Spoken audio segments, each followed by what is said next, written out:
जय श्री राम, हर हर महादेव। सनातन वैदिक राष्ट्र चैनल पे आप लोग का स्वागत है। मैं हूँ राजीव शाह, भाग्यनगर से। दोस्तों, चैनल को सब्सक्राइब ज़रूर से कीजिए और बेल आइकन को दबा दीजिए और लाइक, शेयर और कमेंट ज़रूर से कीजिए। व्यू स्टोरी बढ़ाइए सनातन वैदिक चैनल के, तो काम करने में हिम्मत होती, क्योंकि ऐसे टॉपिक्स लेना सबके बस की बात नहीं है। हम लोग बहुत हॉट टॉपिक्स और बहुत ब्रंटली बात करने वाले हैं, तो आप लोग थोड़ा सा सपोर्ट और कोऑपरेट कीजिए इसके अंदर। आज ना अभी कल जो डिसीजन आया था कोर्ट का, ये हरे टिड्डों का हिजाब का, तो इसके अंदर जो है कोर्ट तो जो है डिसमिस कर दी उन लोगों की प्ली। तो मैं जैसा ऐसा गो थ्रू कर रहा था उसके अंदर, ऊपर से पूरा तो नहीं कर पाया। तो इसके अंदर जजमेंट में ये दिए हुए कि हिजाब is not a part of Islam, मतलब not a part of compulsory part of Islam as per Quran. Compulsory part, वो कल्चरल पार्ट है सकता आपका। ये जजमेंट जो है कोर्ट से आया सो है। अब इसके अंदर क्या है, अपने हिंदुओं का तो प्रॉब्लम क्या है, जल्दी खुश हो जाते हैं, उसमें एनालिसिस तो करते नहीं। मैं मिलॉट्स को ये पूछना चाह रहा हूँ कि आप जब दही हंडी की लंबाई मापे और भगवान शिव महाकालेश्वर का जो है मंदिर में कितना वो विभूति वगैरह डालने के टाइम पे उसके ऊपर हम अपना जजमेंट दिए। हमारे परम पूज्य अयप्पा स्वामी जो सबरीमला के हैं, वहाँ पे वुमन का जो एंट्री का था, वहाँ पे आप जजमेंट दिए 5 जज की बेंच। वो टाइम पे कौन सी बुक रेफ़र कर रहे हैं आप? अभी तो आप ग्रीन बुक रेफ़र करें, और आप बोल रहे कि जो है उसके अंदर 7 टाइम्स नाम आया करते हिजाब का, but that does not relate to clothing. मैं ये पूछना चाह रहा हूँ, हिंदुओं के फेस्टिवल्स पे जब आप लोग कलम चलाए, जज बन के धनाधन दिए, तो आप कौन सी हिंदू बुक रेफ़र करें? हमारे भगवान राम को वहाँ का मंदिर बनाने के लिए इंडिपेंडेंस, पहले तो 500 साल से लड़े चले, जो डिफरेंट है। इंडिपेंडेंस के बाद में 75 साल लगे प्रूव करने को कि ये है, तो भी दुनिया के फैक्ट्स वगैरह दिए। वैसा ऐसा कौन सा आप लोग बुक रेफ़र करें दही हंडी का लंबाई मापने के लिए? सब ये जो प्रेसिडेंस मिलॉट्स लगा रहे ना कोर्ट के अंदर, ये बहुत गलत है। देखो, एक सिंपल बॉटम लाइन समझने की ज़रूरत है सब देश में, हिंदुओं को पर्टिकुलरली, और जो भी देशवासी यहाँ पे अपने आप को हिंदू मानता। देश का बंटवारा 1947 में मज़हब धर्म के आधार पे हुआ था। एक मज़हब है, अपना धर्म है।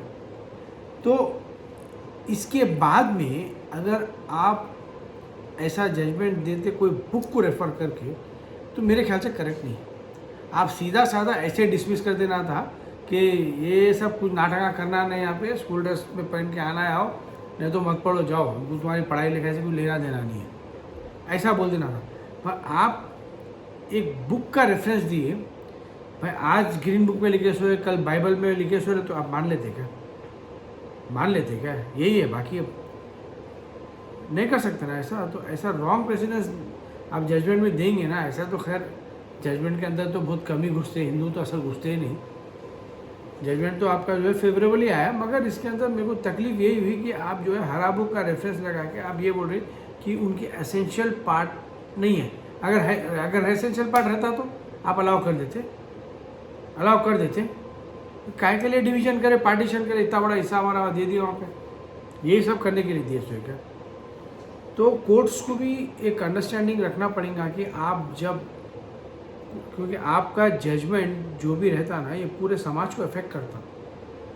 लॉन्ग रन के अंदर आप हिंदूज के साथ क्या करना चाह रहे हैं, ये बहुत इम्पोर्टेंट है। सेकुलरिज्म की घुट्टी पी के अगर आप जजमेंट देंगे तो बहुत डिफ़िकल्ट रहेगा, क्योंकि ये जो कॉन्स्टिट्यूशन है इसके अंदर भी सेकुलरिज्म वर्ड नहीं था। इमरजेंसी के अंदर जब कोई गवर्नमेंट नहीं थी, कुछ नहीं थी, तब तो वो जो नेहरू पुत्री है ना, वो उसके अंदर घुसाड़ दी। पूरा खानदानी एंटी नेशनल है, एंटी हिंदू है। तो ये मिलॉट्स को सोचने की बहुत ज़रूरत है कि अपन लोग क्या ट्रैक पे लेके जाने का है कंट्री को। हर चीज़ में हिंदुओं को दबाएंगे ना तो सही नहीं रहता। अच्छा, अब क्या हुआ, हाई कोर्ट अपना जजमेंट दे दिए, फिर माने क्या हो लोग? कोर्ट कौन होता बोलने वाला, बोल दे रहे हो लोग। भाग गए सुप्रीम कोर्ट।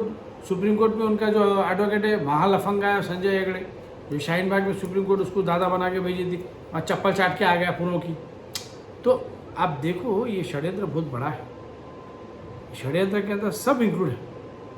जो प्रो है वो अनइंटेंशनली है, बाकी तो जैसा कश्मीर फाइल्स के अंदर इतना बड़ा षड्यंत्र चल रहा है हिंदुओं के अगेंस्ट में, टोटलिटी में बहुत बड़ा षड्यंत्र चल रहा है, जिसको डिकोड करना बहुत ज़रूरी है।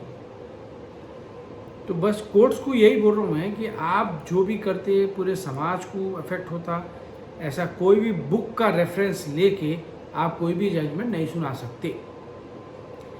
देश है, बंटवारे के बाद में मिले सो देश है, उसके अंदर भी हज़ारों कश्मीर ऑलरेडी हो चुके हैं, हज़ारों पाकिस्तान हो चुके हैं।